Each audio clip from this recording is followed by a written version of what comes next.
Hello, everybody. Welcome to Everything in Poderation, because sometimes the internet can be too much. I am Robert, and I'm now back in 60 FPS, baby. I'm Daily HD. The D stands for daily also. Daily. Hi, Daily. Hi. Yep. I'm Colin, and I am now in 8K. Fuck 4K. 8K's the future. Yeah, you got to have a fucking $4,000 TV to watch me. Yeah, that's why we don't put video on our podcast, or else it'd just be too big of a file. He's too powerful. Yeah, you don't understand. All of us have like $10,000 PCs to you just watch ourselves over video chat. Mm-hmm. We're very narcissistic in that way. Yes. Same. I can see every single one of Robert's pores. I only have two. You have to find them, though. Is that a zit? On today's episode, we're going to talk about how in video games, remakes and remasters have been a huge thing. We see them everywhere, and anytime a new one is announced, everyone on the internet goes nuts for them in some way or another. Like, very rarely do you see people who are kind of meh about a large scale remake and or remaster. So we figured it'd be a good time to kind of talk about them, chat about them, figure out what the fuck's the difference, because who knows anymore, really, and kind of go a little bit into the history of remakes and remasters. And let's talk about remakes and remasters. I kind of want to go around the table. When you see the phrase remaster, what comes through your head daily? Like a game, like new game remastered. What goes through your head? It's rarely games that I've played, so I'm not in the meh camp, but I'm in the, oh, maybe this is a chance for me to play this finally. What about you, Colin? Wait, are we defining it or giving our opinion? I just what do you want to say? You go with it. Okay, well, so like the difference between remake and remaster, like it actually does bother me when people use them interchangeably, if I'm being honest, because they're two different things to me. Like when you say remaster, you're taking the game as it originally was and just simply up-resing it and like making it perform better. Whereas a remake is like you're remaking the game like from the ground up, graphics included, maybe the gameplay changes and all that sort of thing. So basically remaster is the original game, but better performance, up-resed, and like remake is like from the ground up, basically just cosmetically remade or even mechanically remade as well. I want to change my answer because of what Colin said. Okay. I actually feel more strongly toward remakes as far as like feeling like, oh, this is my chance to play this game for the first time. Whereas remasters, I feel less, I guess, like it's, I feel like it's for the people that have already played the original. Whereas I feel like a remake is more like, all aboard, if you haven't done this before, here's your chance. Yeah, so it can get a little messy when you do start to talk about mechanics, because remasters, I have seen remasters that do have, for instance, Skyward Sword, have like quality of life changes, even though cosmetically they haven't really been changed, and otherwise mechanically they haven't been changed. Right. So then my question to you two is, can we just call most remasters a port? Or is there something that the word remaster implies that goes beyond just a port? It should. I would say if you're going to slap the title remaster on there, I want something remastered. Like I don't consider any of the Skyrim ports to be a remaster. But there's Skyrim Special Edition. The Special Edition, which is a remaster. But prior to the release of that, all the ports onto everything, no, that's a port in itself. Yeah, because you're essentially, I mean, at least with the case of Skyrim, right? If you take the original file of Skyrim, right, and you play it on PC, that's still just Skyrim. You play it on 360, that's still just Skyrim. You play that same disc on your Xbox One, but it up-reses it, like, that's still just a port of Skyrim. Right. You know? So, like, that's the difference for me. I think a really good example would be, like, Like you can play Grand Theft Auto 3, Vice City, and San Andreas on PS4 as we speak right now, but there's like virtually nothing done to them. I think their internal resolution is like 1080p now, but like they've done nothing in terms of like changing the aspect ratio, changing like the actual like resolution, the frame rate, the performance. Like none of that has changed. It's just a really is basically as basic as you can get port. Right. That where you would call them straight up a port, right? Yeah. Where I would think, for example, like, so Final Fantasy VII Remake has not come out on PC yet, but there's really strong hints that it will. And when it comes out on PC, it's not going to be called Final Fantasy VII Remake Remastered for PC. It's just going to be called the port of Final Fantasy VII to PC, right? But they could do that because Square Enix likes its long titles. I'm sorry. Are you a big fan of Dragon Quest XI Age of Echoes Special Edition S something? Excuse me, it's Echoes of an Elusive Age S. Oh, right. By the way, Colin pushed up glasses that he's not wearing. No, they just appeared. They just showed up. Why do you guys have to break the illusion for people? Huh? Killjoys over here. Both of yous. Same. But no, so the way I think about it too, a good way to think about it, I think actually is music. So like if you have a song on, I don't know, cassette tape, right? Or an album, let's say, and then you have the same album on CD, it's the same album. It's just a port of said album, right? Like nothing about those songs has fundamentally changed other than like they may be a higher bit rate because they're on a CD instead of a cassette tape. But if you were to get like and you get remasters too of songs where like the engineer will go in and actually like change the way the mix is, like change levels and everything, that's a remaster of a song. So that like you have a port over here, you have a remaster, and then occasionally like Taylor Swift is doing lately, right? Yes. She's remaking all of her music. That is a remake. That's She's a remake. re-recording it. Interesting. Yeah. So what I kind of want to do now is go through what I see as the different tiers of remaster remake, because I don't think it's as binary as remaster and remake. I think there's just so many different ways that developers have taken it, where I think it'd be an interesting thought experiment for us to kind of figure out the categories, if we can, if it's even possible. And it's not going to be a holistic list because there's over 500 remakes and remasters out there since the 80s. I don't think we're going to go through them all. Just a couple. Just a couple. Yeah. So for me, the most basic form is an HD remaster, like where it's just like the Legend of Mana thing that came out sort of recently, where it's like it looks better, but it's still the same game, runs the same way, plays the same way, etc.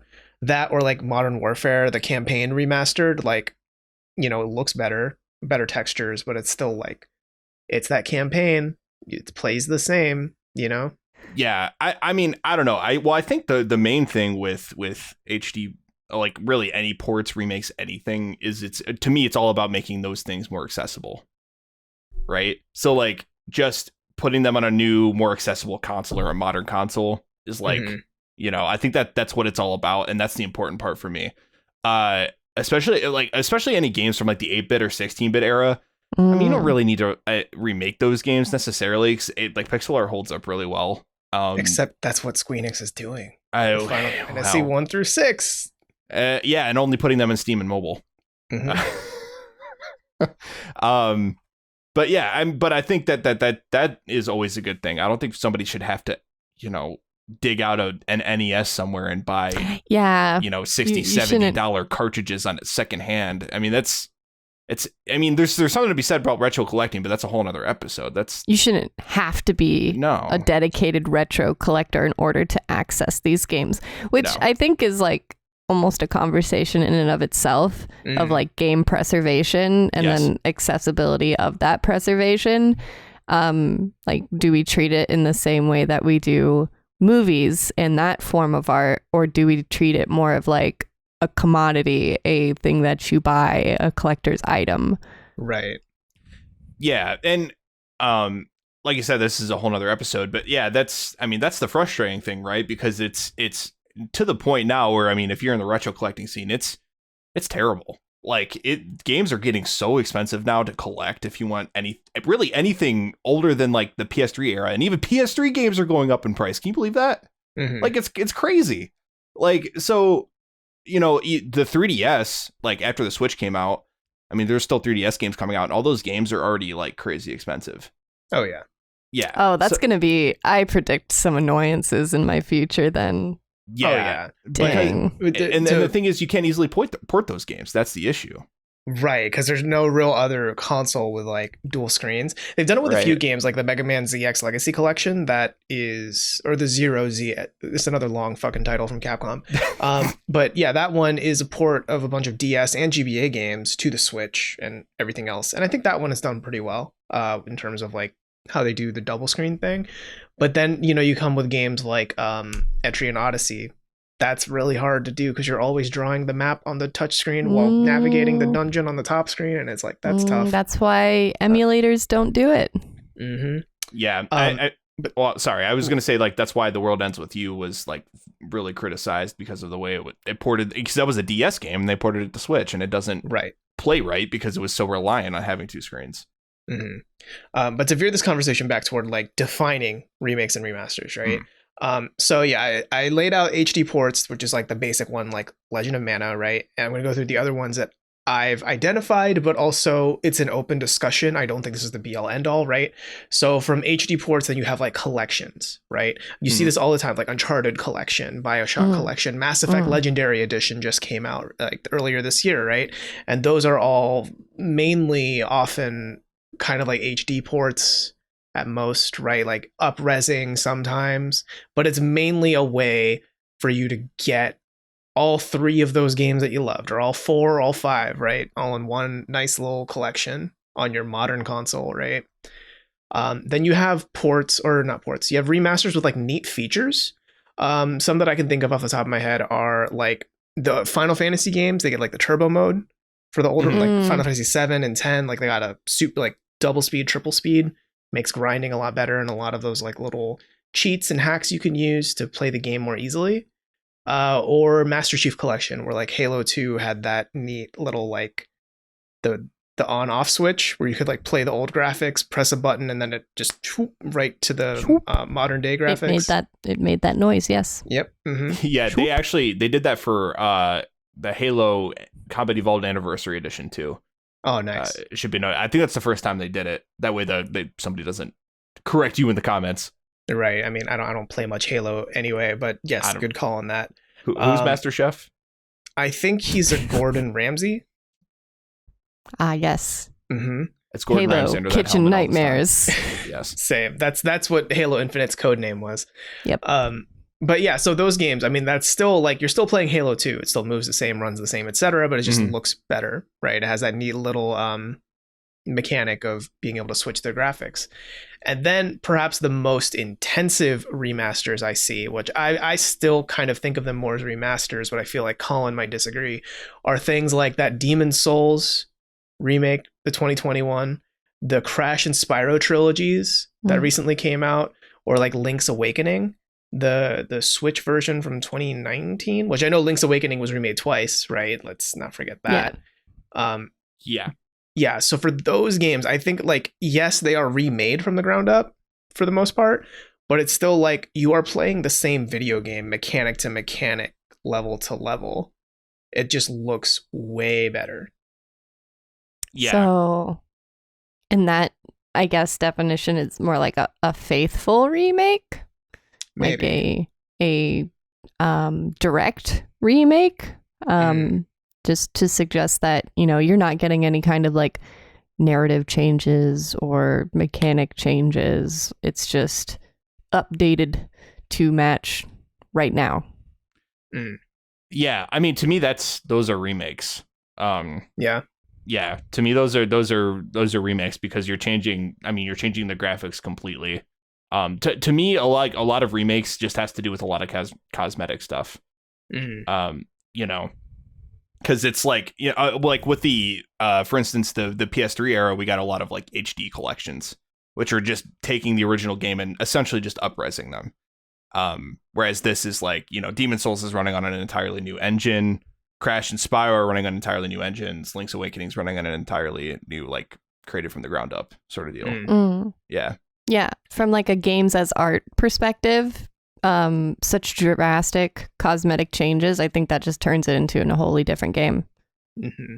Yeah, I can see that. And if I remember right too, didn't Demon Souls like add a few new gameplay things? Maybe They added a new character creator, which is that's brand new. Oh yeah, but didn't they add that like scavenger hunt thing with the coins and you could get that really cool armor? Yeah, that was like an Easter egg bonus thing. Yeah. So I guess I could see the argument for all of these being remakes, but I also think at the end of the day, it's like if you played Demon Souls 2008, right? You played it back then, like there isn't enough for it to feel like, oh, this is a brand new experience aside from the visuals, is the way I see it, and sound. Like you're going to get deja vu, basically. Yeah, like you already know everything that's going to happen, even the way everything it'll feel, you already kind of know that vibe. You're just going into it to experience it again in way better graphics. Yes. Yeah, so wait, so you're saying that like a remake to you has to change the game fundamentally? I don't think it has to, but I think when you see things like Final Fantasy VII Remake, Resident Evil 2, 3 Remake, it's like, okay, now this is... Honestly, I feel like we should come up with a different way to describe those than remake, personally. Right? Yeah, well, because I see what you're saying, but I don't think remaster for like Demon Souls, Crash and Spyro, Link's Awakening, Shadow of the Colossus, I don't think remaster is the right term for it either, though. Yeah, I guess there needs that's fair. to be... Because I guess the argument would be like, you say remake when you're talking about like the Halloween remake. Versus like a Halloween remaster. Yeah. Right. Yeah. Because you take film and you port it to 4K. You might not be remastering the film. You can just port a film to that. But if it's an older movie, usually they're like remastering it and like going through the original film cells and then upresing it. Yeah. So I don't know. I think that gets a little muddy there. I get what you're saying, but I think to me personally, I still put those under the remake category. So like to me, Demon Souls is a remake as well as Final Fantasy Remake, which Final Fantasy VII Remake literally has remake in the title, which I honestly kind of funny to me that they kept that in there. Because when you think about Final Fantasy VII Remake, right, specifically that one, like even before the Tetsuya Nomura fuckery, right, which we're not going to spoil anything, but just heads up, it doesn't exactly follow There's what some you might fuckery remember. here. Yeah, if you played the original, this doesn't exactly follow the story. It's close, right? But even factoring all of that out aside, it's a wholly different game. Like playing 7 Remake, like playing a battle in it feels so different than playing a random encounter in the original Final Fantasy VII game, right? And that to me is like, this goes beyond what any other game, except for like Resident Evil 2 Remake, this goes beyond what a lot of other games do when they say remake. Because a lot of those other games, like Crash, right? It's like, cool, it looks pretty. I can count all the fur on Crash's body. That's cool. That's what I wanted to do. Same, thank you. You're still running and jumping and spinning. It's the same levels, right? Like it's the same, map designs. So you're still getting that same feeling. Whereas like when you play as Cloud in 7 Remake, it's just wildly different. Totally different skill set, totally different mindset, right? Yeah. So what I will say is remake is usually used in passing conversation when talking about those games, like whether it's Demon Souls or Final Fantasy VII Remake, right? But when you get into actual deep conversation about something like Final Fantasy VII Remake or Resident Evil 2 Remake, people use the word reimagining. And I think that's a really good key term. Oh. Yeah. So, because it's... Game reimagined. Exactly. In all new graphics and... new devs, maybe. Right. Well, because that's true. Because I mean, you look at like Resident Evil 2 Remake, and it's like, we took what was previously just pre-rendered backgrounds and we made them 3D interactable, and we added a lot of content, right? And we added a lot of stuff that wasn't in the original source material, right? But we reimagined essentially this world and reinterpreted it. Ooh, another good reinterpreted. Resident Evil 2 reinterpreted. Oh, they call us up. TM. You have to buy that from us. Yeah, that's what the RE engine's all about. It's not Reach the Moon or whatever. But yeah, I think the Resident Evil 2 remake is an interesting one too, right? Because it also actually takes away a lot of enemies from the old game. Like there are no big spiders in 2 remake, as far as I'm aware, right? Wait, was that 2 or 1 that had giant spiders? I think it was 2. Oh, I think it was the giant snake from the first one. Both had spiders. Big At spoder. one point, there was a spider. There was big spoder. Mm-hmm. And then 2, there were little spoder. Yeah. I mean, still big for spoders, but yeah, not as big as. Yeah. I love this conversation. I've never played all the way through the original Resident Evil or Resident Evil 2 or 3 for that matter. So fake fan, fake gamer here. I know, fake fucking gamer. Right. So I think there's some really pedantic people out there who'd be like, actually Resident Evil 2 remake takes away a lot of stuff too. And it's like, okay, so it might have taken away some enemies, but the overall experience, right? Would you have rather never played Resident Evil 2 remake at all? You know what I mean? Yeah, I mean, people still hail it as probably the best Resident Evil period now. Yeah. Like Resident Evil 2 remake specifically. Like people are like, no, this is like quintessential Resident Evil.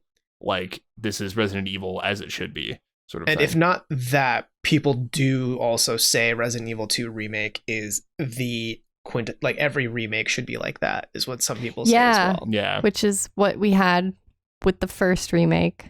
And then as time passed, then they just did it all over again. And set the standard once more for remakes. Yeah. Wait, you're referring to like the remake of the first game they did for GameCube? Yeah. Oh, okay. Yeah. Which, that did also kind of revolutionize things, right? Was like a big step in terms of like, this is what a remake can be. Yeah. And you know, to make, while we're talking about Resident Evil, I wanted to save this for later, but I'll say it now because it's like pretty fascinating. So, does everyone here know the story, the relationship between Devil May Cry and Resident Evil? Yes. Yeah, like Devil May Cry used to be like at one point was Resident Evil 4. Yeah, a Resident Evil 4 prototype spun off to become Devil May Cry. So in a weird way, Devil May Cry is a Resident Evil 4 remake, kind of ish, maybe. That might be stretching it, right? But Resident Evil 1, the OG in a mansion with the bad voice acting and all of that, was a remake of a Japanese game called Sweet Home, which is a haunted mansion game that came out with a movie or a TV show, I think, back in Japan. So even at its core, Resident Evil came out of remake ideas. Thank you, remakes. Yeah. You have so much to thank you for. Yeah. I mean, also Resident Evil technically isn't the first survival horror game. It was just the first to call itself survival horror. Yeah, it was the first good one. Yeah. Again, setting the standard. Yeah, unless you want to go play Alone in the Dark on MS-DOS, but have fun with that. Right. Yes. Yeah. Absolutely. I think, I know Colin's going to hate me for this, for using Remake and Remaster interchangeably, right? Because I've been doing that a lot this episode. What do you mean, Robert? I already hated you. I know. So one question I do want to pose to you, because it's something I was thinking about for a bit, is the Pokemon games, right? Okay. So you have, I'm thinking very specifically of Heart Gold and Soul Silver. Best. Right. But best also just favorite. A lot of like the Omega Sapphire or Alpha Sapphire, Omega Ruby. Good. Right. So good all of game. all of those are, I would say, remakes, right? Because they also add a ton of stuff, right? And they're taking advantage of the new hardware they're on too. Right. But then when you see people talk about them on wikis or like categorize them on the wikis, right? They're not really listed as like, Silver Remake. They're literally listed as their own separate thing. Silver. I've noticed that right? within the Pokemon fandom. Absolutely.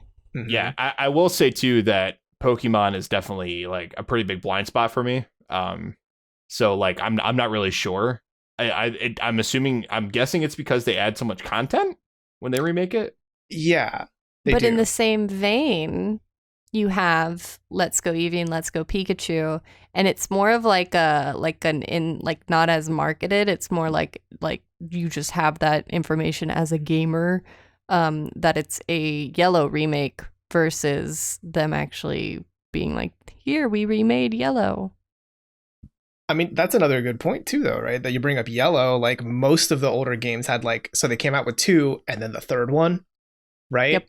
And the third one is it a remaster? Kind of ish, because usually it mixes the best of both worlds, where it mixes up both of the like the slight differences between the two. It mixes them in the third. So like you have Right. Ruby and Sapphire, which are two separate but the same game, and then Emerald, which kind of combines them both. Right. So Yeah. It can- never like I was just excited for more Pokemon. Yeah.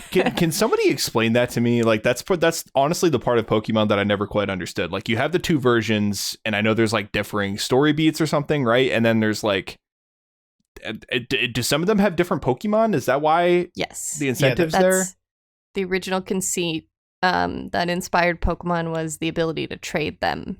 Hmm. So you'd have to have each game have its own Pokedex, and then in order to complete the Pokedex, you'll have to trade with a friend. Yeah. Or buy both of them to get more money out of you. Well, then you'd also need to buy two consoles, two handhelds to trade them to each other.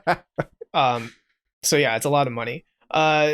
Very few of them have different story beats. Like I think even in Ruby Sapphire, right? It was like two different bad guys, like bad guy teams, but they Yeah. played the same functioning role. I see. So yeah, the biggest change is usually like the Pokemon you can capture, like both the legendary that's on the box art, but then Yeah. also like a few other handfuls, occasionally some other hidden legendaries. Yeah, which is usually what people then are like, are you going to get this one because it has this Pokemon, or are you going to get this one because it has this Pokemon that you want? Like I decided purely which sword or shield I was getting, whether or not it had a Galarian Ponyta. Oh, the Rainbow Ponyta. Yes, I Mhm. needed that. I Oh, yeah. needed that in my life, so I got the one with Galarian Ponyta. Well, then what? I mean, then why wouldn't you wait until like the third game comes out then? Like when you had like Ruby, Sapphire, and then Emerald comes out, like why the fuck would I ever go back to We're Sapphire not or Ruby? guaranteed a third game. Yeah, I mean, we haven't gotten a third game in a while. Like, there was no black, white, and then gray. People predicted gray. That didn't come out. Yeah, but then X, there was Black 2 and White 2 instead, right? So right. And then X and Y, there wasn't a Z. Sword and Shield, there wasn't Gun. I remember Gun being one I of the very needed- popular damn. Pokemon Gun, which I would Jesus. love so much. But yeah, like for one, the third game isn't guaranteed, right? There's yeah. And we two, were saying I think Sun, Moon, and Stars. yeah, and then even if you got Emerald, I still think you couldn't catch all of the Pokemon in Emerald. If I So remember what's the point? Like what's right. You trade what- with friends. That's well, why. yeah, but like Emerald, like what did it have that the other two didn't? Well, Emerald had a different story, right? Yeah, Emerald had a slightly different story. It had an extra like Delta episode, or that might have been added to Alpha Sapphire and Omega Ruby, but it did have a slightly different story. And the final legendary was. That's just stupid now I think about it, because the final legendary is Rayquaza in Emerald, right? But you Yeah. can catch Rayquaza in both Ruby and Sapphire anyway. So I don't know. Money? Yeah. I think there were slight gameplay differences. I But want more Pokemon. yeah, but this leads into my so I did a lot of research for this episode because I was very curious. And I pulled up the Wikipedia list of remakes and remasters because they have one. So caveat, it might not be holistic, it might not have everything, right? But it's a pretty good start. And they have a list of I think like 538 remakes, remasters that are That's a couple. out and in production right now. And as I was going through the list, right? First question I want to pose to you two: what's the oldest remaster remake you can think of? Mario. Which one? Ooh. That- When we moved out of the 8-bit era. Mm, Well, actually, I mean that is you can get pretty old with that, Daily, because they remade Super Mario Brothers. Wait, Doom. nope, it's not No, Doom. well, because they remade Super Mario Brothers for the SNES, for the That's Super right. Mario All Star Collection. But I'm trying Wolfenstein. to think. It goes even older than that. Even So- older than Wolfenstein? Well, It I is. could Well- you could well, it depends on how granular we want to get with it, because then you could argue that there's different versions of Pong. Yeah, that's true, right? Yeah. And so you could get really deep into that nitty gritty. And at that point, then you kind of get into, is it a port or is it a remaster, right? But the first one listed on the Wikipedia article is released in 1988. It was Kaete Kita Mario Bros. which was the Famicom port remake master of the original arcade version of Mario Bros. Wait, so a port? Okay, so home. a port counts there though, because if you're talking arcade ports, I mean, there's a shitload of those. Right. Well, no, I think because there are also different mechanics that were added to Kaite Kita. I see. Yeah. Okay. So that's the oldest one listed in Wikipedia in 1988, which for me was kind of a surprise because when I first pitched this episode idea to you two, I was thinking like, okay, it just kind of seems like there's a lot of remakes and remasters recently because everyone's horny about nostalgia. Hell yeah. But it's been happening for a while. And so I dug a little deeper and I went through the entire list and based on my own knowledge and then Googling the ones I didn't know. So this isn't infallible. You could probably double check my math and find some small mistakes, but I don't think it would change the overall picture I'm seeing. Is Japan be horny for remakes? Yes. Japan alone is responsible for 319 of those entries. The rest of the world is responsible for 219 of the entries. Japan alone has 100 more remakes on the list, on Wikipedia's list of remakes and remasters. Than the entire planet. Than the entire planet. That's crazy. Yes, this includes games made in Korea, Germany, UK, US, Mexico. It's kind of nuts. That tracks, I think, in my mind, as far as like relying on a fan base. You can rely on people to come back to a series that has already established itself. Mm-hmm. And taking advantage of that, while not necessarily I'd say it's more of taking advantage of like the fan culture around it versus taking advantage of nostalgia, because if you make a remake pretty fast, then it's hardly nostalgic at that point. Right. I mean, making a remake pretty fast, I mean, doesn't necessarily wholly rely on nostalgia, at least for the devs, you know, because if they think they can make money off of it, they'll do it. I mean, we got a remaster of The Last of Us a year after it came out. Right. That's true. And we're going to get another remakester of it soon, allegedly. Yeah, we are. But look no further than how many times Dragon Quest 3 has been remade, and it's going to be remade again. Yeah, well, Dragon Quest, period. I think a lot of the long-running JRPG franchises are notorious for how many ports, remasters, remakes we have gotten. Dragon Quest is like, there are so many ports and remasters of Dragon Quest 1, 2, 3, right? To port them to different platforms. There's so many E's. I saw E's show up so many times. That game, that YS, E's. Yes. Yeah. Big fan. That shows up so many. Yeah, Colin's a big fan. I'll never get it. Hey, you know what? Different strokes for different ideas. Listen, you press a button and you swing a sword and you kill things and you'll level up. And it's fun. But you can do that in Devil May Cry and it's better. God damn it, Robert. But yeah, so Ease shows up a lot. The early Final Fantasy games show up a lot, and they continue to show up to this day because, again, Final Fantasy 1 through 6 are getting remakes very soon, or have been, depending on when we release this, right? And then, of course, the granddaddy of them all, Final Fantasy 7 Remake, right? Like the big, let's change everything, including the ending of the story. God fucking damn it, Nomura. Of that part of the story, right? Yeah. Which people didn't expect up until the game actually came out, right? Mm-hmm. It wasn't like, everything's going to be totally different. Yeah, for sure. That was not the expectation people had going in. No. And I mean, I'll be honest, I am far more excited for it than if it were just a straight remake of 7. Like just beat for beat, but just in the new engine and new graphics and new style and all that. Like, that'd be cool. But, you know, I've suffered enough years of Kingdom Hearts. I think my body is trained to be curious about what Nomura's got. My body is trained to be curious about what Nomura's got, if you know what I'm saying. So mark my words. Kingdom Hearts, The World Ends With You, Final Fantasy 7 Remake, and Final Fantasy 15 / Versus 13 are all in the same universe. I think you mean 16.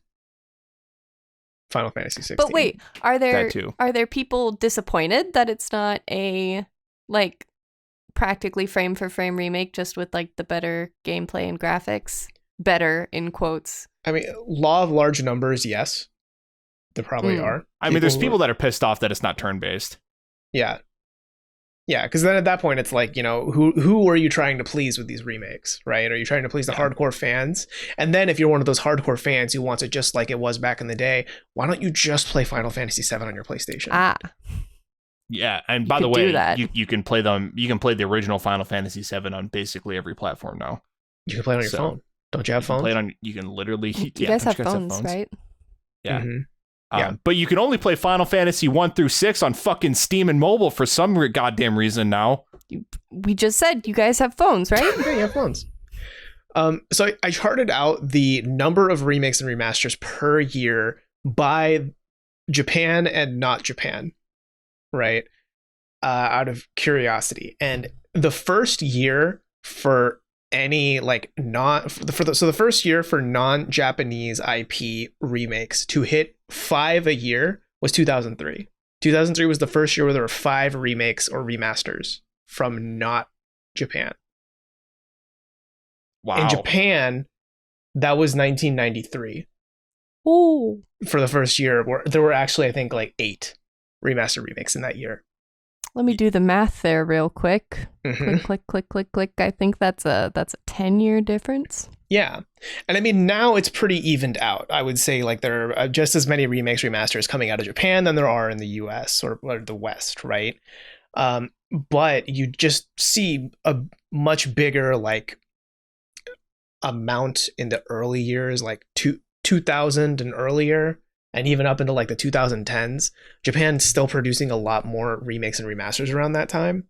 I find that kind of interesting, and it does make me wonder how Japan sees the idea of a remake compared to what everyone else would think of, right? Because I think their remakes and remasters tend to break expectations a lot. Like I think of the Trials of Mana, right? That's the third Mana game. That never came out officially in the West until they did that collection in like summer 2019.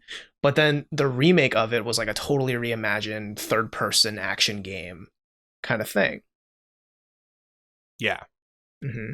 And I mean it was pretty popular. It got decent reviews and things like that. I will say that so in your research, Robert, did you discover that a lot of these remakes coming out of Japan, especially early on, were those heavily skewed towards JRPGs specifically? Yep. Yeah, a lot of them. I'm getting that feeling, yeah. Yeah. Like when I scroll through here, so Ys, Dragon Quest. So Super Mario All-Stars probably is like the first non platformer. Right. Fire Emblem, yeah. So my theory is then that like maybe it's something with like, Japan has just had this notion of JRPGs, right? I mean it's Japan, of course. They've had that for a really long time. The J stands for Japanese, I do believe. Oh, I think you're right. Well, a lot of what a lot of people don't think about is aside from the core gamers that were there for the NES and SNES eras and were heavily invested in a lot of the stuff that was going on there. I mean, beyond that, video games in the US weren't like explosively popular just yet. At that point, like they were picking up momentum, after the NES came out and the SNES, and they were selling a shitload, definitely, but it wasn't until the PS1 came out that like JRPGs were absolutely mainstream. Right. And those were like a big selling point for the console. Those were like some of the main things that people were playing. Because you have to understand that like the track record coming up to Final Fantasy VII releasing on PS1, up until that point, like there had not been a JRPG that was that huge. Final Fantasy VII was the biggest JRPG to exist when it came out. So, I mean, it put the genre So you're on the map. arguing about like the strength of the IP itself as to whether or not it merits the remake? Well, maybe, but like what I'm getting at is that I think Japan has just had a bigger fan base for JRPGs, obviously, and then just spent a longer time with them. So therefore, that allows them more room to become nostalgic for that thing, or allows them more room to like, or I should say, allow more room for a JRPG to be sold again, because you have an established fan base there. Whereas it's not going to sell as well in the US because JRPGs aren't as popular yet at that time. Does that make sense? Yeah. So I was kind of a jumbled mess, but that's what I'm getting at. Like, I think I follow you. Yeah. So I just think JRPGs didn't have the traction in the US yet. But then once we get into like the early aughts, that's when stuff like people start to get nostalgic for things. That's when like video games like just really take off, especially with like the Xbox, PS2, GameCube era. Like, I mean, the PS2 is still the biggest selling console of all time, right? And then that's when you start seeing a lot of like remakes over here in the West. Right. Yeah. And then you see Wii remakes where they put in the motion controls and it makes everything better. It didn't make anything better. It made things worse. I still hear people argue to this day that the best way to play Resident Evil 4 is on the Wii. I hear that too. I did play that on the Wii. It was a great time. Hey. Yeah. Because Resident Evil 4 is that good. I mean, and it looks like my assumption based on the graph that you made, Robert, it looks like it does actually start to pick up a little bit after 2003 and then onward from there. Yeah. And something else I'm noticing too while scrolling through the list is 2 points I want to make. One, with Japan, for years now, this isn't news, right? Japan has always been about handhelds, like huge into handhelds, right? A lot of the early ports of like Dragon Quest are really just taking the game and putting it on the Game Boy. Oh, that makes a lot of sense. Right. Okay. Because you can't bring your family computer entertainment system on your Subway.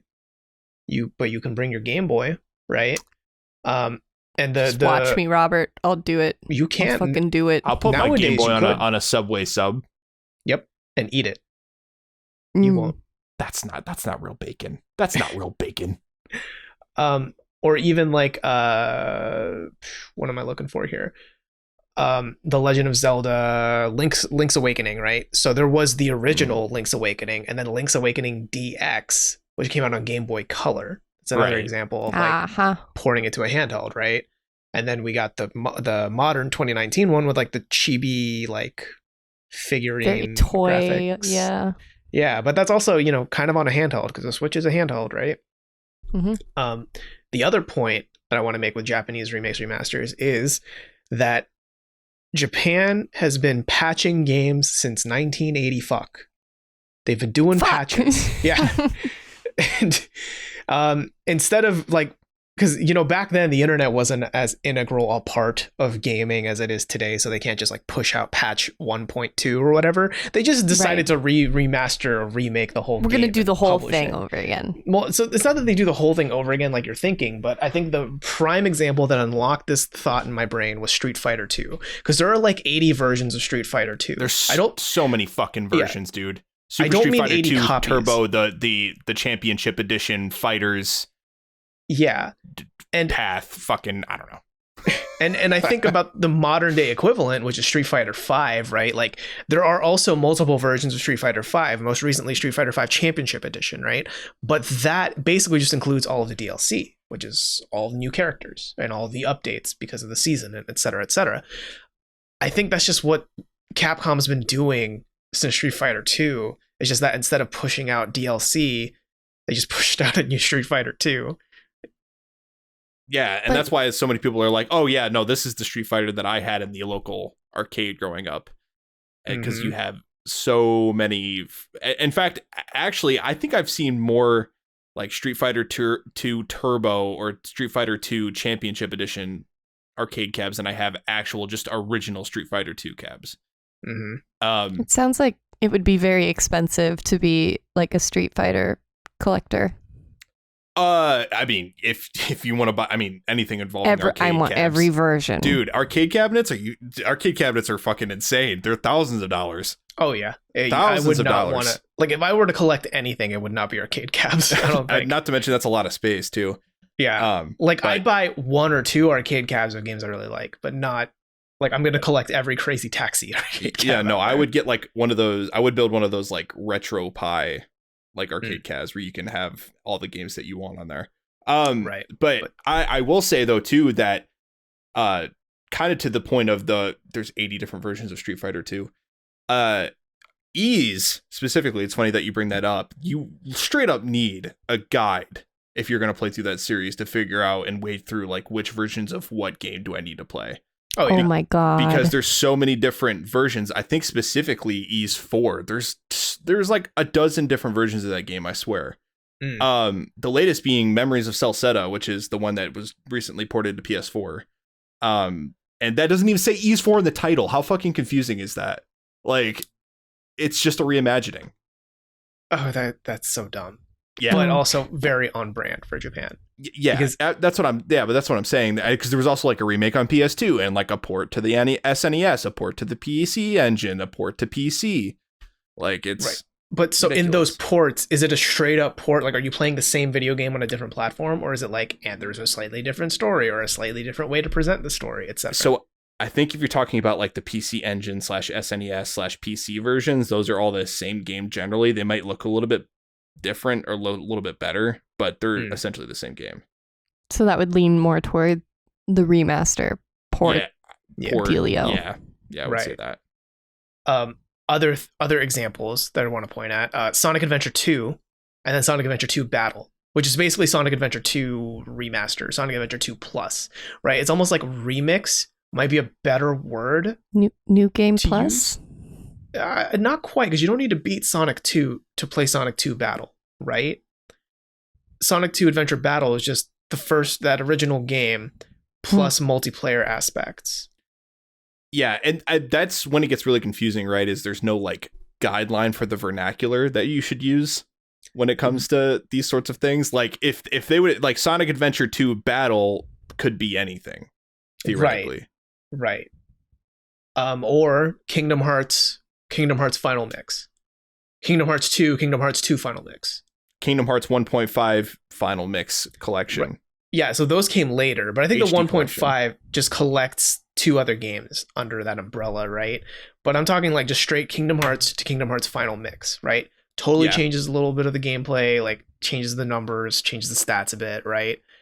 So it's like you're still playing Kingdom Hearts, but you're playing a slightly remixed version of Kingdom Hearts, kind of.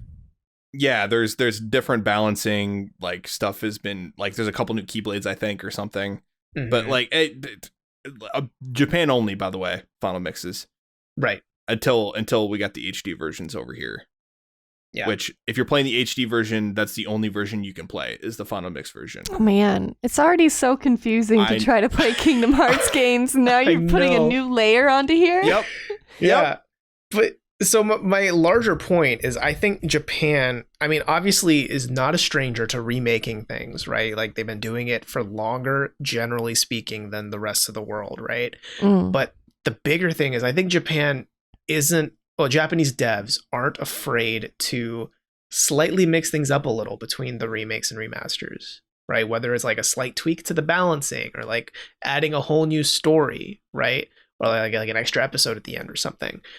And when I looked at this history, I'm kind of like thinking, okay, I know a lot of people on the internet, myself included, were very surprised with the direction Final Fantasy VII Remake took with its story. Like, because we could all see based on the trailers that this plays differently, it looks different, etc. But no one expected the story tweaks. But now that I'm looking at this, but he wears the dress again. He does wear you can wear 9 different dresses or like 6 different dresses. Oh shit, never mind. That's totally different. Depending on your choices. Yeah. We have choices? They're choices, yeah. But now that I'm looking at it, I'm kind of like, man, it's weirdly now not surprising in retrospect that this big Japanese RPG changed a lot more than people were expecting in its remake. We should have expected this. The signs have been there all along. Maybe. Yeah, but I mean, this is like literally a cataclysmic level of like remaking. Like Nomura is like fourth wall breaking with the story and things like that. Like I try not to veer into spoilers too much. But Yeah, so like that's why I'm saying like now playing all of Nomura's games, he's doing a thing where like it's kind of becoming more and more implied that all of these games that he works on are existing in the same universe. Right. But The yeah, Nomura-verse. Yes. I do think Nomura is writing all of these games from one universe. I'm pretty sure you need to play Neo: The World Ends With You to understand Kingdom Hearts 4. I don't know why yet, but I'm pretty sure you do. Spoilers in there. That was just jumble. That was just video game soup. Yeah. Yeah, I mean, also Japanese naming conventions for video games are insane. Mm-hmm. Yes. I think that's just in general.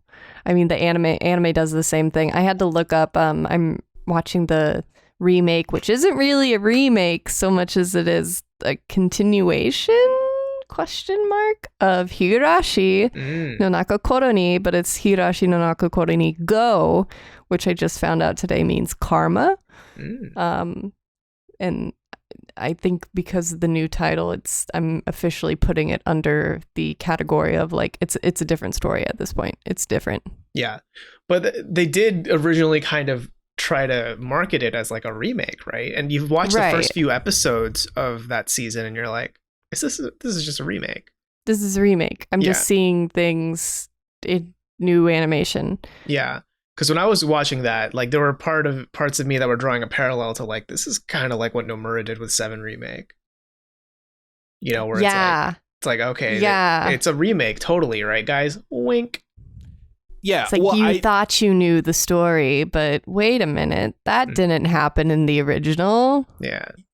So let me ask you guys this. So like, it's cool that we have Final Fantasy VII Remake as it is, right? Like the fact that we are at the point now where creators can take their like another creation and make it like super meta and like remake it, but also take it in an entirely different direction or actually make it something different, just kind of existing with the same characters and universe, but kind of taking creative liberties like you guys were just talking about. But how do you think those things would be like critically received if the original weren't as accessible? So like, for instance, with Final Fantasy VII Remake, Final Fantasy VII, the original, is uber accessible now. Like you can play it anywhere you want. Super high frame rates. You can like fast forward it. You can like turn off random encounters. Like super great port that makes it super accessible and super easy for new players to play. But if we didn't have that and that game still only existed on PS1 and like physical PC discs or whatever at the time, but then we got like a Final Fantasy VII Remake, but it takes creative liberties like it still does now, I feel like people would be upset. I don't know if that's the case. And part of me is thinking because in some ways it still retains that identity as a remake remaster, right? Like when you walk into Final Fantasy VII Remake, when you see the YouTube trailers, you're like, oh, okay, that's a remake of that old game that I didn't play, right? That's what that person would think, right? Right. And I still see people who play remakes or remasters of a game in a series and then end up wanting to go, like, Colin, wasn't your first Yakuza Kiwami? 0. Okay. Well, I know some people who I work with at Tech Raptor who like their first one was Kiwami or even Kiwami 2, right? And those are straight up remakes or like remasters, right, of Yakuza. And because they played those, they ended up wanting to explore the rest of the series even before 3, 4, and 5 remaster were announced, right? Like they were just like, cool, I want to know the rest of this. I don't care if it's remastered or not, I'll play it, right? So I think the people who would feel that same way towards something like a Final Fantasy VII Remake, they'd play it, get to the end. I don't know if they would know if it's different, but I think they would be like, okay, I kind of want to see what the rest of this is about, right? And I'm sure by the time they hit Reddit, they'll be like, wait, something's not right here. Oh, wait, so you're saying, are you saying that for people that didn't play the original to begin with? Yeah, I think the people who didn't really like the original or didn't play the original to begin with could like see these totally different remaster remake things, right? Like the Final Fantasy VII Remake totally redone sort of thing. Yeah, and I'm talking still about want to get in. Right. Well, that's fine. Like, I mean, I'm sure those people don't have an issue. And I'm not saying like I'm arguing for or against. I'm just saying that like I feel like people would be upset. And the reason why I say that is because I feel like people that grew up with like the original Final Fantasy VII, right? And they've been waiting this long for like the game to be remade. You know, if they, assuming they didn't have the game like ported to consoles and like the original game as it was intended was not like accessible. I feel like people that grew up with that story as they know it would be upset if it was changed and that was the only way that they could play it in a modern fashion. You know what I'm saying? I do empathize with that position of wanting to have like, I want to play the original game. I want to play it like story beat for story beat as it was, Right. but just in a more accessible format. Sure. But simultaneously, I guess I'd also argue for if it's the same studio, the same people working on it, I guess you have to cede control to them as far as like, this is where they saw to change or improve or whatever the story and gameplay that they saw fit to change.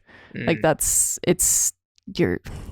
it's their thing as creators and we're just consumers. I guess I see them having more say in this than the consumer. Yeah, well, or fan even. And I agree with that. But like for instance, Robert, like if they took like, oh, what's in a game that you like that's not very accessible, like Persona 3. Ys 2. Oh Yeah. Persona 3, like right there, like that game is still stuck on like PSP and like PS3 and PS2 or whatever, right? Yeah. So like if they came out with a modern version of that game, like they remade it for like whatever console, it could be PS5, sure. But then they took like artistic liberties with the story and it like changed it pretty drastically. Like would it not bother you at all if you couldn't play like the original story as it was?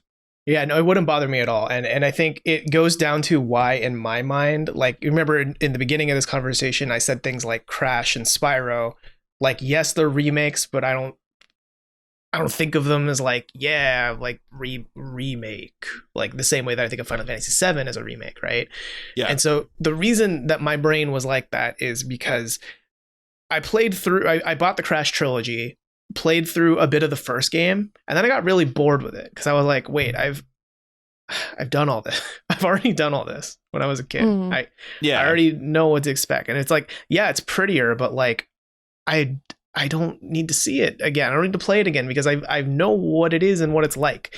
With Final Fantasy VII Remake, it's this idea of, okay, I know what happens in Midgar. I know everything. I know how Cloud meets the party members. I know what they do, and I know how they leave Midgar, etc.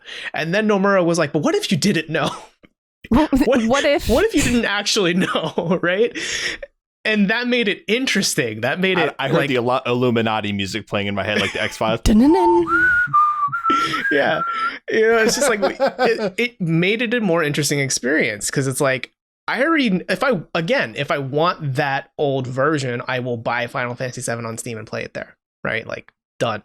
But yeah, that's kind of boring to me. And I know it's different structure, different folks. I know there are other people who would think that I'm sacrilegious for saying that, and that's fine. Right. We can all experience and enjoy things differently. But from where I stand, I'd like to continue to be surprised by things beyond, oh, it looks prettier, you know? I've heard people say similar things about Resident Evil 2. I never played the original game. I only played Remake, but I know that they changed a lot of the jump scares, they changed a lot of the enemy placements and etc. to make Resident Evil 2 Remake feel different, like more so than you would expect. And I think that makes a lot of sense because even if it looks prettier and it's like a different camera angle and etc., if you play Resident Evil 2 Remake for the first time and you know that there's a zombie jump scare behind that door, even if it's in HD 4K whatever, it's not going to scare you anymore because you already know it's coming because you played it back when it was shitty poo-poo graphics, right? So, you know, it's boring without the changes. Right. Yeah. And I understand that, but like what I'm saying is like if there's like no accessible way to play something in its original form, right? I feel like that could still be incredibly frustrating. Whether you're a new fan or an old fan alike, right? Because like if you don't have a way to play the original story like as it was, then that story will eventually be lost to time. That's just kind of frustrating. Yeah. At the risk of making a blanket statement, I feel like that's more of like the edge case where it's like, I wish I could have played this. Yeah.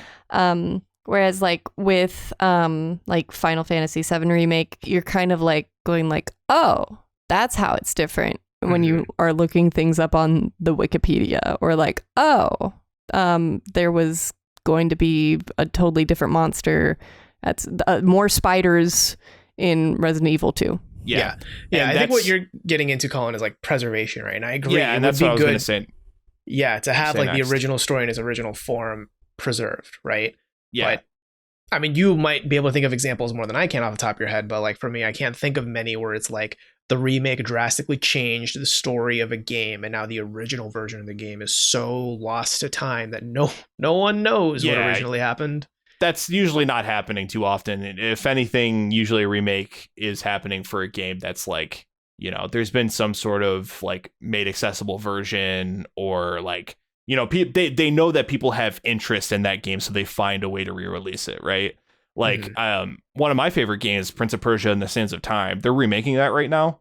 And I mean, even that, like they ported that Sands of Time trilogy to PS3 and like an HD trilogy or whatever, and Xbox 360. So like, and Jake Gyllenhaal. Oh my god. And also, I just want to point this out because I think we all know the internet well enough to know that this will happen. Let's say, for example, they release I don't know, Dragon Quest 1 remake, right? But they change everything completely. It's totally, and like they fuck with the story in the same way Nomura does for 7, right? And then it's hard to get Dragon Quest 1. I'm assuming. I actually don't know. Let's say it is, right? Actually, I mean, you can get the shitty, like, mobile graphics, weird, like, pixel art version. You can play those on Switch. Right. Okay, so, but let's assume Dragon Quest 1 is notoriously hard to access, but then Dragon Quest 1 Remake changes the story a little bit, and it's weird. Yeah. There's going to be a change.org petition. Yes. There's going to be a Twitter hashtag. Yes. There's going to be shitty gamers who reply to every Square Enix tweet to be like, release the original cut, release the Snyder cut of Dragon Quest 1, you know, and they're going to I want Snyder to direct it. Yeah. And they're going to release like a port or something. I 100% think you're right, Robert. Like, that's to being realistic about the current climate of the fucking internet. Yeah. Yes. Gamers be like. Yeah, I mean, shit. I was like, you know, the internet was. We heard about Naughty Dog remaking The Last of Us for a third time, or second time. Second time, yeah. Yeah, and like everyone on the internet was like, "What? We don't need this. Like nobody wants. Like we don't need another remake of The Last of Us. The Last of Us holds up fine. It's a late era PS3 game that looks still pretty good for the time. Like." We already have it on PlayStation. It runs a 4K 60 FPS. Why do we need a remake? Yeah. I usually hear that argument with movies. Like, we don't need a remake. Like, stop it. We don't need this. But I feel like movies, with it gets games, it's usually more like, do it. Movies, it gets a lot messier because that's a passive story driven medium, right? And that's really all movies are. Like, you don't have to worry about gameplay, art style, blah, blah, blah, as much with, like, a movie. So, yeah, movies are just like, okay, like, what can we remake to make money off of? Yeah, that's not what they do in the games industry, thank God. No, that was a poor choice of words. You're right. That was a poor choice of words. But what I'm saying is just, like, they make the movie with new actors and just, I don't know, they modernize it with effects. CG, probably, and it's usually not as good. Yeah. So I think that begs the question, right? At what point is it that you're remaking a game too many times? At what point is there too many remakes of one video game? See, I would make the argument that unless a significant amount of time has passed, that if you're putting out a remake after a remake in a relatively short time like space of time, I'm like, okay, what was wrong with the first remake? Something must have been wrong. And the very latest version would be the best to go for because they fixed whatever was wrong in the original remake. Yes. Mm-hmm. Yeah, for me, like what Daly said, it depends how much time has passed. And I will say this, that I think this is where ports can come in clutch, right? Where like you can take the same game and port it as many times as you want. I'm always happy if I know the joke about Skyrim is like, holy fuck, how many times Skyrim for the GameCube. We're gonna get Skyrim for everything. But I'm not honestly mad about that because like now I can play Skyrim wherever I want. Yeah. You know, like I'm not mad at playing, like the ability to play something wherever I want, whenever I want. Like I'm not gonna ever be upset about that. I am. Like, I'm pissed. The ongoing narrative in the PlayStation community right now is like the people are just getting completely like out of their minds because some PlayStation exclusives are getting ported to PC. And I'm like, why? That's a good thing. Yeah. Well, that's gamer elitism, you know? Yeah, it's like, it's a good thing because first of all, these games are being ported to PC like way after these games have come out on PlayStation anyway, so they sold a majority of however many copies they're going to sell on PlayStation. You're making those games more accessible, and that studio's getting more money, and that probably means they're going to have a bigger budget for the next game, the inevitable sequel, whatever that is. Horizon Zero Dawn was consistently one of the best-selling games on Steam this past summer sale. Yeah. I see. Yeah. Yeah. You know, I don't know, like, I don't really have a quantifiable number. I could say, like, 5 remakes is too many remakes. Like, I mean, it might be, maybe, right? It really wholly depends on the context and then also the implications around it. Because, I mean, technically, aren't we slated to get, like, 3 more Final Fantasy VII remakes, kind of, ish? Yes. Yeah, like, we haven't gotten the full remake ish kind of. By the time the last bit it's comes a trilogy. out, the next one is going to be like a cross gen between PS5 and PS6. Oh yeah, it's probably going to be on PS6. Yeah. But yeah, I don't think there's a hard number for it, but I think it really depends case by case, right? Like I think the Last of Us remake that is allegedly in the works, I think that's one where it's like you raise your eyebrow and say, but why? Because I can slap my Last of Us disc into my PS5 and it plays. Like, yeah, it looks good, holds up. Yeah, it runs at 4K 60 FPS, and I mean now they're getting to the point where they're patching, you know, The Last of Us Part 2 for 60 FPS. They patched, and actually if we want to get into that, like the PS5 ports that have been happening, Ghost of Tsushima, like you could already play that at 60 FPS on PS5. But now they're doing a thing where you have to pay money if you want like the PS5 Director's Cut upgrade. And that basically just gives you like adaptive triggers in the expansion for your sword. Oh, but you don't even use the triggers for the sword, right? I don't think so. Yeah. But no, yes. Hold on. The triggers are just to change your stance. What are they going to fucking adaptive trigger for that? I don't fucking know, dude. That just feels like a sword, I guess. Okay. Whatever. You can feel Jin's body shift positions. I don't fucking know. That sounds hot. Yeah, yep. Yeah, I mean it's a game filled with Jin Sakai butt. That's true. He does hot springs. He does have a nice butt. That's dude butt. Sure. Another big question as we're debriefing here, right, is we've just talked, like Jin. Yeah, we're debriefing just like Jin. He debriefs. That's my new favorite way to say undressing. Yes.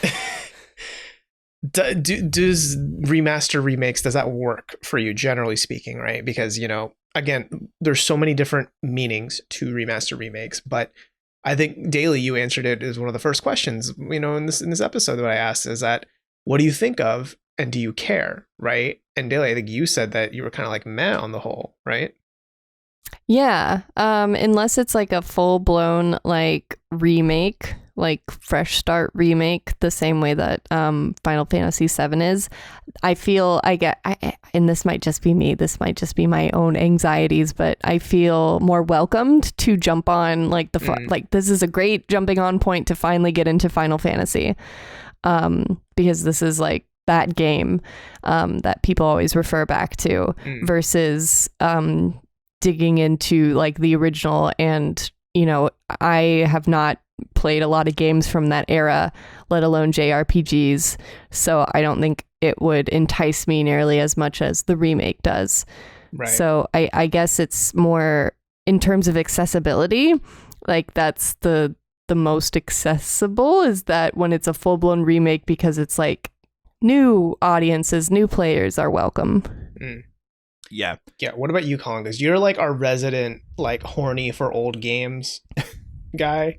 Yeah, so I am not a gatekeeper when it comes to this sort of thing. Like I will say, like, even though I do get a little bit hung up on the definitions between remake and remaster, at the end of the day, it's all about, that's like basically just pedantics when it comes to the discourse around a given news story about a game or a game itself.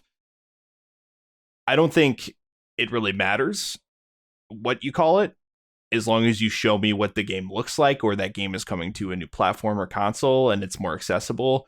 And the when talking about like retro games getting remade, like PS1 era games, in the case of Final Fantasy VII, I think it's good to take those games. I mean, we've been getting a lot of, actually around now, we've been getting a lot of PS1 games, JRPG specifically, getting remade, because we just had around this time Legend of Mana get remade, which is pretty cool.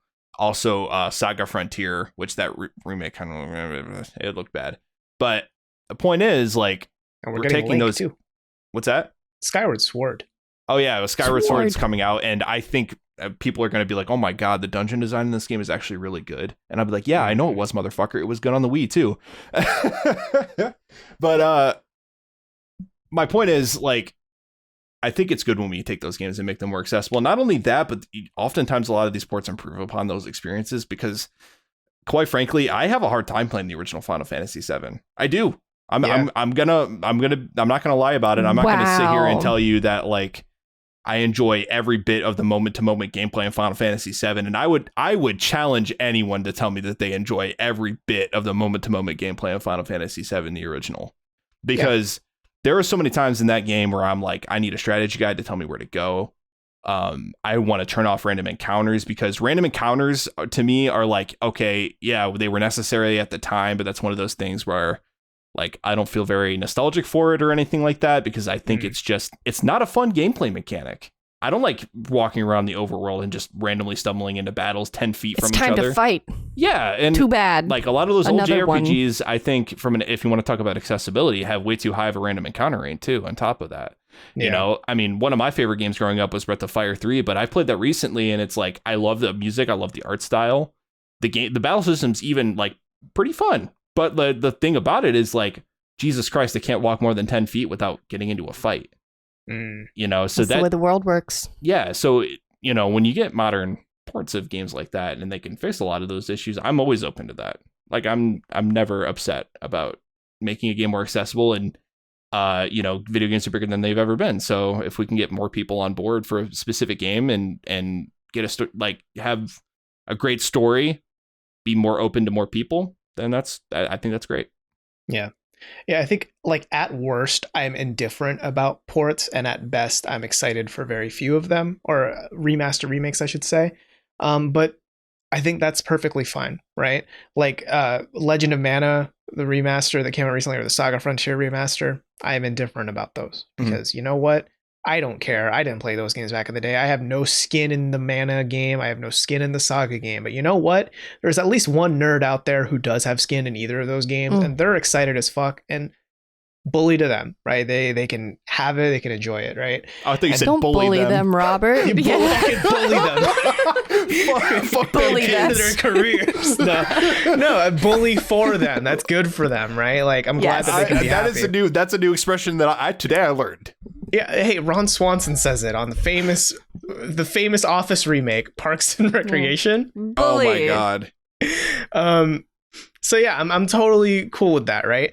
And then even if I haven't played it, it's a good like Daly was kind of alluding to, it's a good, like, entry point for the people who are Saga curious, right? Or like with Skyward Sword, I am Skyward Sword curious, so be curious about that sword. Right, but it's not like I'm not going to dig up a Wii to play or a GameCube to play it, right? But the fact that Nintendo is like, oh, cool, well, you know that Switch you have? You can play it on there. And I'm like, okay, cool. I might purchase it, and then I can play it and like see what the fuss is about, right? Yeah. And then when a remake or remaster is really, really good or exciting, like Resident Evil 2 or Final Fantasy 7, it's like, hell yeah, this is cool. This is what I want, right? And the fact that I can only think of one really botched remake in recent years, which is the Warcraft 3 Reforged thing, which totally... I was literally going to ask. Terribly? Yep. How did they do it so bad? Yeah, they fucked that so hard. But you know Oh my what? Blizzard's God. fine, you know? They're okay. And Diablo 2 so- is getting a remake soon, too. That's true, yeah, but we have no it might be out by the time we release this episode, but as it is right now, we don't really know how good or bad it's going to be, but based on how it looks so far, it seems fine, right? Mhm.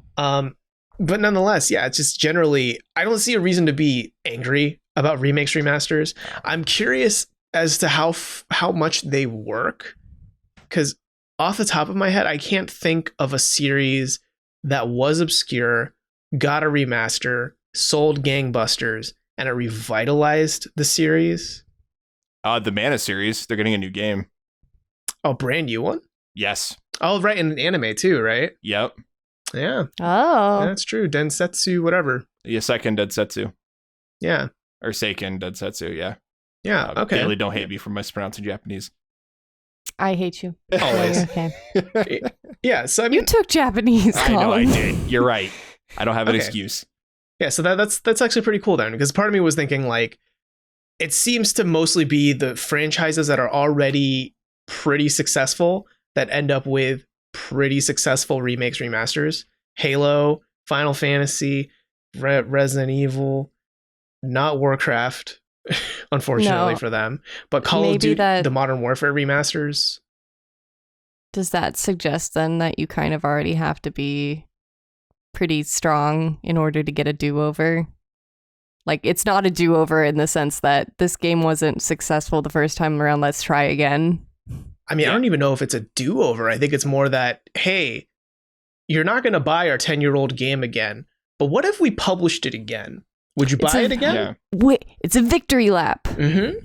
Yeah, I mean, the fact of the matter is they're not going to stop happening because in a lot of cases, I mean, they're easy money Oh, for yeah. a lot of devs, right? Like Easy money. it's might just be a matter of, like, in the case of ports anyway, it's just a matter of going into the code and like that system and just kind of like porting it to the next one, assuming they have the same architecture, blah blah blah, and just turning up the internal resolution, and there you go, bam boom boggity boom. And some Mhm. dev is screaming at me right now, and they're saying that's That not is, that yes, easy. the technical term, Yeah. bam boom, Yeah. boggity boom. Yeah, I think they teach that in college. Yeah, that's how I have 2 degrees, guys.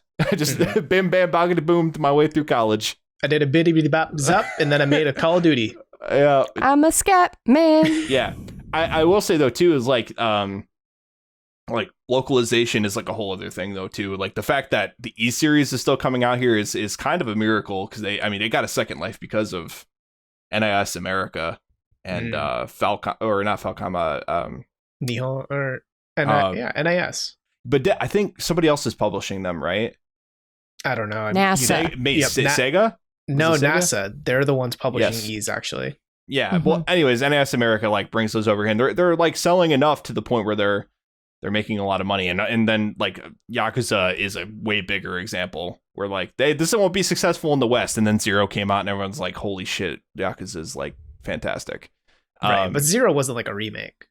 No, but it was a prequel, and that it's the first in the story, and then they remade the first game. And so they were And really then smart about it. I've always been recommended when I've been like, I'm thinking about Yakuza. Zach always is like, Zero. Just Yeah. start with Zero. Zero. Actually, so- I think so you should good. start with 4. 4 is a pretty good starting point. Don't start with 4. Th- 4 is not. Thanks. 4 is. I 4 trust is- your advice implicitly, Yeah, Robert. you should. I love Uh, that series, and I would say 4 might be the weakest link, if I'm being honest. Yeah, so start with 4, because then it only gets better from there. Oh, it's just I'll have I think it's better to ground ar- level expectations and just watch them rise from there. Yeah. Yeah. But anyway, yeah. So that's a whole other thing. So I don't know. I mean, I think ports will always be a good thing. The more video games, the merrier. I Mhm. think we should have more games always. And yes, Japan, we do want that game that you're thinking that we don't want, because we'll play it. Yeah, no, Japan is definitely They're interesting with the way they do remakes and remasters, right? Because actually, like Colin, you were asking earlier about whether I would be happy with the Persona 3 port if they changed it. I think with Persona as a specific example, I mean, look at Persona 4, then Golden, 5, then Royal, right? They're like kind of remasters, kind of with extra. Persona 6 confirmed. Yeah, Persona 6 confirmed. They're more like director's cuts. I guess so. I mean, I would still kind of think of them as like a remaster because they're still the same game, just with refinements, right? Well, Kind the of. gameplay's not changing though. But Nor is the resolution or anything like that, right? a lot of the stats change. Like your strategies from Persona 5 to Royal are a little like the personas you want to get are different. I mean, we're talking about the difference of like several hours also, right? Yeah, like Yeah. I think when I played Royal, I clocked in 20 or 30 more hours than 5. Yeah. I mean, to me, that's like, that's like when you have like a director's cut of a movie, right? Like the movie might not be like a higher resolution or like the mix or whatever might not change, but there's like extra scenes slotted in there. Yeah. It's like recut or re-edited. I mean, I'm thinking of it the same way as like Kingdom Hearts Final Mix or Sonic 2 Battle. Yeah. Or like So all the Street Fighter 2 remakes, or not remakes, but the Street Fighter 2 like quote unquote patches that are totally new games. Yeah. You know what I mean? Well, with a very story driven game like Persona, well, Kingdom Hearts Final Mix, I don't think there was any story beats added. I think it was literally just some gameplay rebalancing stuff, if I recall right. But like with Persona, I mean, to me, that's just like, oh, we have a superior version story-wise, or at least what we believe is the superior version story-wise of this game. Right. And also a little bit of gameplay stuff too. I don't know. To me, I would define that as a director's cut. Or extended edition or something. I don't know. Yeah, it's like you're more likely to wind up playing Heart Gold than you are Gold in Now. Pokemon. Right. Now. Right. Yeah, except you're going to pay $200 for a copy. Yeah.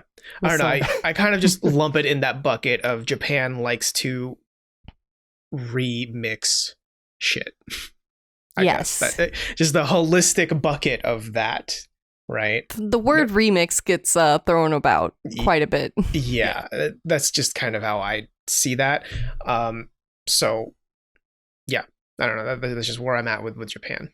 Yeah, can I know we're kind of running long here, but there's something I did want to bring up because somebody brought this up to me a few days ago. Doki Doki Literature Club Plus just came out. I've been playing that. Went in completely blind, loving it. I think it's extremely clever. Like it's just like a very unique premise for what it is. Making your literature club go Doki Doki. Yes, it's making my literature club go Doki Doki. And it's not what it seems if you've never heard of it before. So give it a shot. That's all I'll say. But somebody had brought up to me that like it was originally freeware on PC. Like you could play the game for free from the devs. Is that true?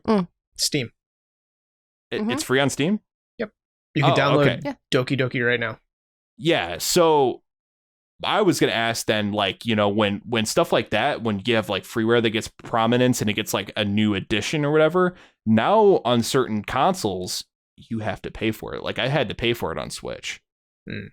So to get it on the different console. yeah, so like what does that mean then for ports? Like I mean, I don't know if that's just paying like a tax to play it somewhere else, but I don't know if that's the greatest of practices, but Well, I don't know. That makes sense to me. Especially, and it's hard to say with a unique case like Doki Doki Literature Club, which I think is kind of ideally played as a freeware PC game because of I know parts that of the I know premise. that now. I know that You now. know that now, yes. Yeah, but I didn't know that going in. But so I was going just, into it yeah. and then being like, wait, if it's free on PC, why do I have to pay for it on the Switch?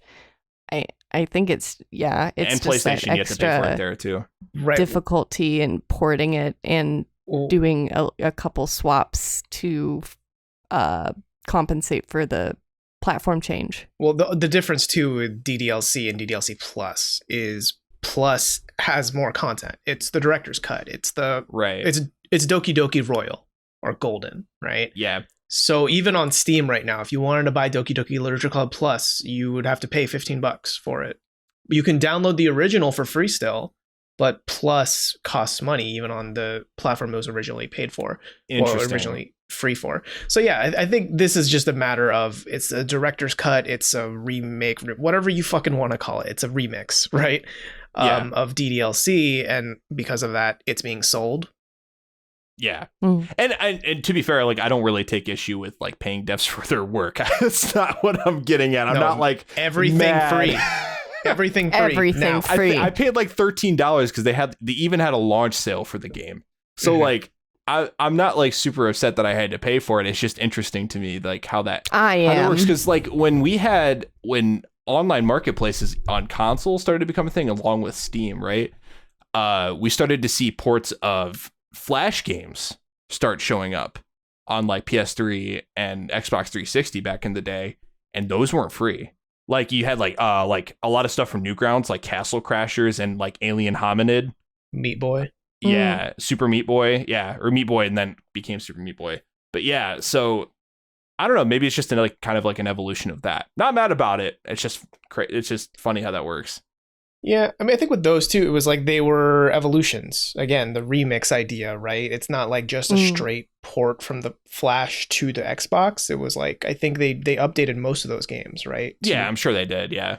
Yeah. So I think that's where, I mean, we're getting definitely into the weeds way more than I expected about it. But like, yeah, I see that as just the remix idea, essentially. Which maybe, I don't know, maybe that's one of the classifications that should start being used more, is the remix, where it's not quite a remake, not quite a remaster, but it's like let's just some new shit, new levels. Let's just say re on everything. Persona 5 the way that re. Resident Evil does. Persona 5 re. Re. Yeah, let's do that. Yeah. But anyways, I think that's the last question I have. I know we're trying to wrap up, but I really appreciated doing this episode because I don't get to whip out all this nerdy ass knowledge that I have just flopping around in my brain too often. Yeah, good thing I'm deleting this episode right when we're done and no one's ever gonna hear it. No one's ever gonna hear it. Yeah, so this is the secret episode. If you are hearing this was absolutely a mistake. Robert never meant to post this. Listen while you can, because he will take it down soon. So to everyone in my recycle bin, thank you so much for listening to our little show here. If you have questions, not that you would, because no one's listening, you can email those to us at everythinginpod@gmail.com, or you can tweet at us at everythinginpod. And you know what? If you're watching this on YouTube, on my recyclebin youtube.com, if you're watching it there, leave a comment down below. Let us know what's your favorite remake, remaster, remix, whatever the fuck you want to call it. What's your favorite one of those? Because we're curious. Ape Escape. Do you say Rune Escape? No, Ape Escape. Oh. Rune Escape. Rune Escape. RuneScape. I started playing RuneScape and then I immediately escaped from that. So that's my favorite WoW remake. Oh my god. Oh man. Yeah, we have fun here. So we hope you enjoyed. We will be back next week with another episode of Everything in Poderation. And until then, we'll see you with a remade in 4K version of our podcast.